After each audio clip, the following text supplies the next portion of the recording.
I realized that Postiz is open source, and you can pretty much not be required to use their service to cross post on social media accounts at scale, because you can pretty much self-host it. And I've realized that I have this DigitalOcean server, and I can pretty much just use the code to self-host it there, hook it up to Cloudflare through a tunnel, or just configure the DNS settings, and then from there pretty much be able to get my agent to pretty much just start posting to any accounts I hook it up. So I'm probably gonna have to create like one of those like app things in the Facebook developer portal, maybe something in TikTok, but right now I'm just gonna keep it Instagram and Facebook for the accounts. And interestingly enough, Postiz, they have their own agent thing here. So I can pretty much just copy the skills it offers, or maybe see entirely what this thing does. And as you can see here, the whole thing is like open source, so you don't have to pay their $30 a month thing. But I mean, nonetheless, you can just import the skill, and then you can just get going with the agent itself, which is really important in my opinion. So working on that, I actually got it hosting. So it's actually being hosted on my server. Well, pretty much you get the same thing. I'm still doing the onboarding here, right? This is all being hosted on my server, but got to finish the onboarding there. And then throughout this week, probably by like a little bit, maybe today, I got some things to do tomorrow. And then by Wednesday, maybe we can have this agent hooked up and just start posting, right? So that's going to be super important, especially if we can scale the carousels. The thing is, right now with the carousels, you have to find a winning format, you know what I mean? So before you automate or scale anything too hard, find a winning format.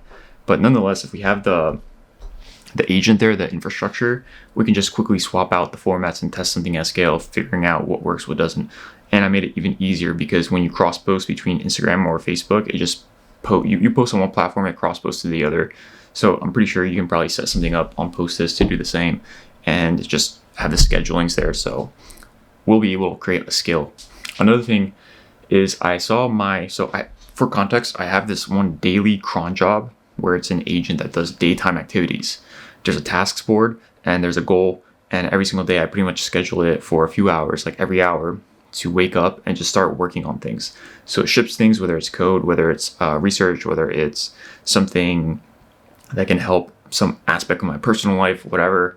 And one thing, it shipped to Vercel. So I'm hosting right now my website on Firebase for like the service I'm running, but it decided to push the code and copy the GitHub repo I gave it access to of Operationify here and push it into Vercel. And I was wondering, what the heck is it pushing? You know what I mean? So when I looked kind of through the code and the change logs and some of the commits, it's trying to hook up the Brevo API key. So anytime we do opt-ins, it can pretty much just have the subscribers opted into the list itself. So I don't think the task is complete yet, because it pretty much recycled one of my current opt-in pages.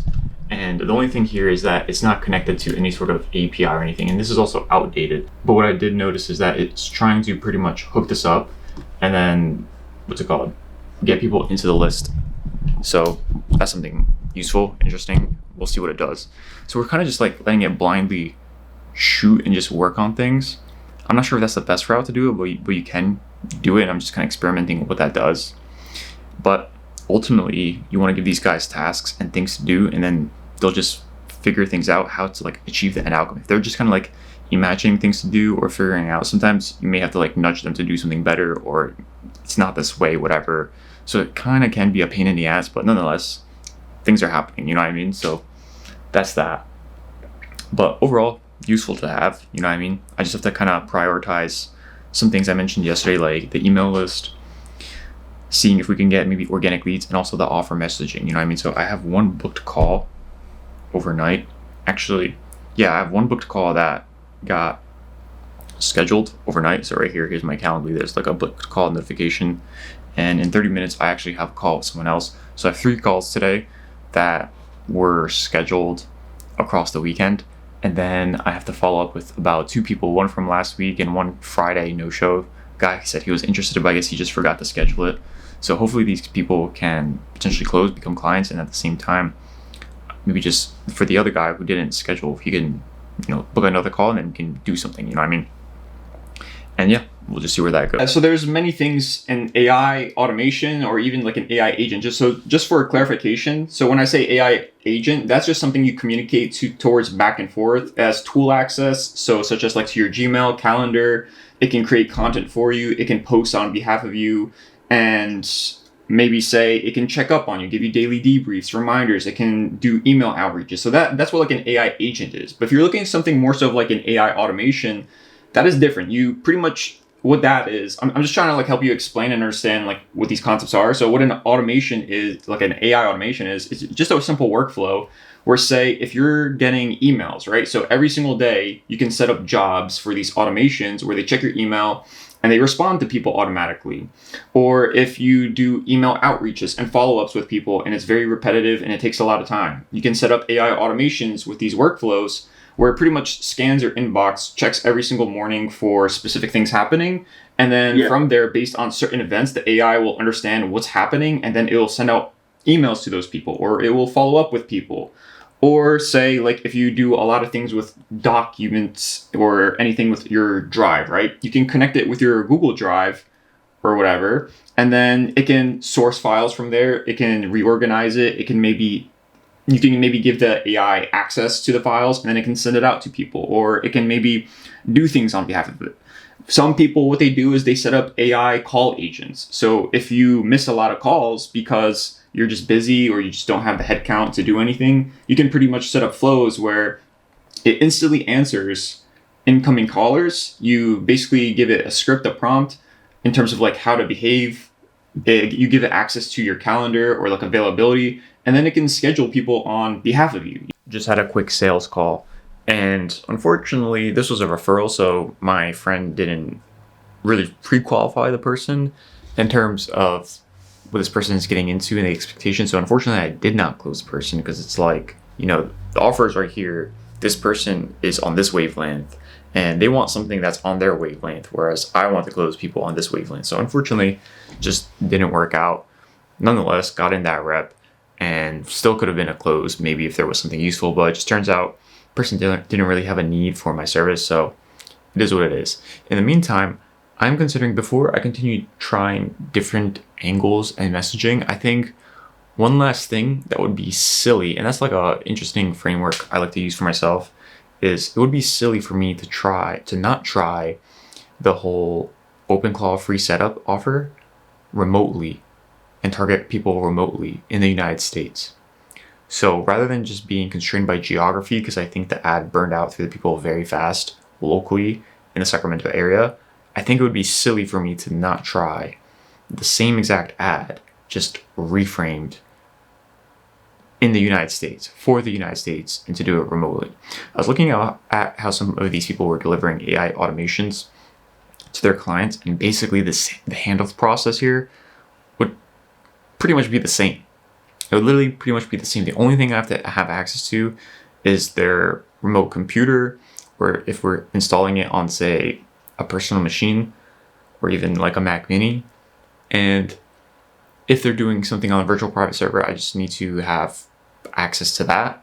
But once that's accessed and they need specific workflows, tools, whatever, I can just literally create that on my own and then just hand it off to them. You know what I mean? And then I'll be like, hey, if you want, I can access your computer. I can add in the keys, whatever. And then from there, they can just get going. You know what I mean? So the basic setup, I'd still have to kind of, maneuver my way around with them so I can set it up. But once it's all set up, it's really just handing off different files. And I think that might be the future with like agents and stuff like that. Because if you're just handing off files and directories and like workflows of how these agents act, do things, whatever, then it's really just a file exchange. And that's really what the main value is for these agents. I think it'd be silly if I didn't try this. And I think I can quickly just spin up a reframe, give it a solid 2 days of testing, because this recent offer, it's not really getting that much traction. And I'll show you something real quick. You know what I mean? So I'm spending roughly $50 a day and on ads.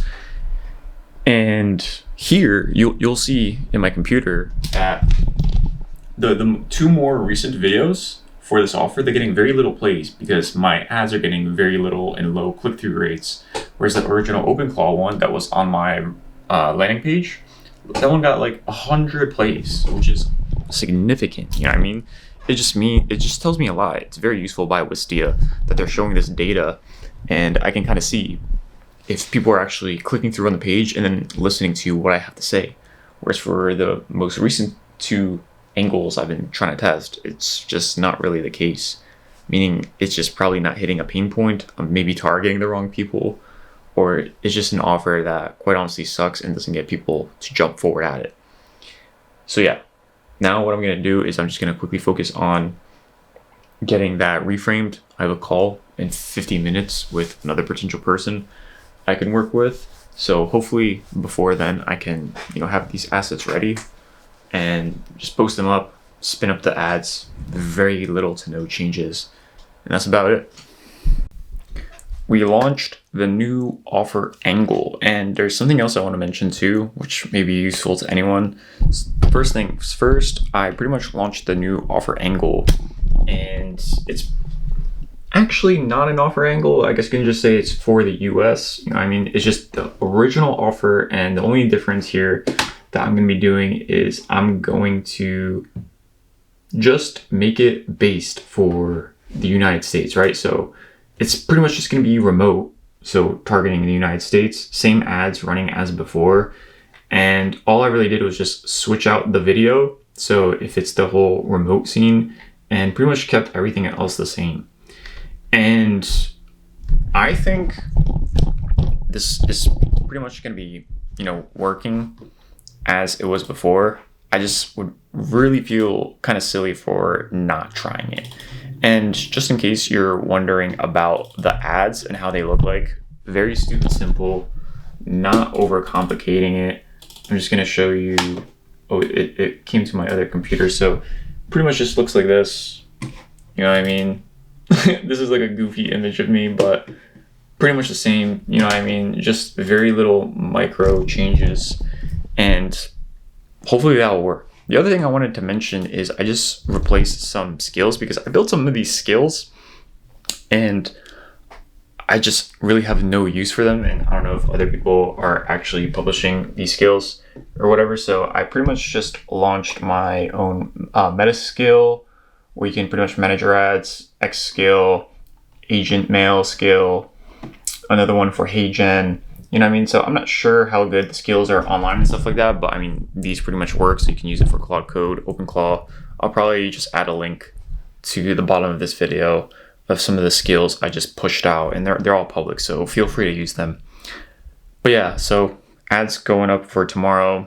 I got another call in 20 minutes. Previous call that was about an hour ago was just a no-show. Interesting workflow, or not an interesting, it's just another workflow I quickly added to the Calendly is for the events when they start. After 5 minutes, it's just automatically going to send the person, hey, I'm here in the call, by the way, come join. So just one final email. And I'm thinking, because now I'm actually collecting text numbers or just like people's phone numbers, should I include somewhere in the reminders, hey, SMS reminder, hey, by the way, calls in 15 minutes. Let's show up. So I'm thinking, should I replace that with the 15-minute follow-up or the hour minute or like the hour follow-up and just final reminder? We'll see. But I think the text one might be the move. Okay. I have two updates. First update is we were able to successfully connect Postiz, which is basically a tool. You can use it for your agents, whatever, to pretty much schedule, manage your social media accounts, post on behalf of you wherever you have connected, and we're entirely self-hosting it, so it's pretty much free, right? Huge advantage. I'll show you here that I have both my accounts connected, and now I pretty much online found their skill. So there was two repos I think I mentioned earlier, but we have this Postiz agent, and then we also have the Postiz app, which is pretty much by the same company, and it just pretty much enables your agent to quickly get started, you know what I mean? So you're not starting off with a blank slate, but we're pretty much connected in here. And now the next step really is to build out the skill. So I've been working with Claude desktop and been pretty much just messing around in Cowork. And what we're doing there is pretty much just trying to refine the prompt to get this agent to create posts exactly as I want it. And I kind of wanted this aesthetic sort of cover hook post for Instagram and Facebook. And then we're going to have pretty much something super clean, kind of how we have it on Instagram. So if we go on the Instagram page and we go to the business page here, as you can see here, I mean, these were still generated by the AI, not really getting any much traction. And I guess it's because one, we haven't really been active, but two, like this is mostly just generated by code. So it's not actually image generated. But now what we can do is we can actually generate these more nicely. So it actually has a stronger hook cover. And then from there, it's just going to start posting, and then I have just like simple slides like this, all on brand and on point. So this was all generated by code, but now we're actually going to be using Nano Banana 2 to be generating these really nice aesthetic images that really fit on a platform versus just kind of looking meh. You know what I mean? This is exciting. Definitely going to get to it. Definitely made some progress with it, and I'll probably pick up with that tomorrow.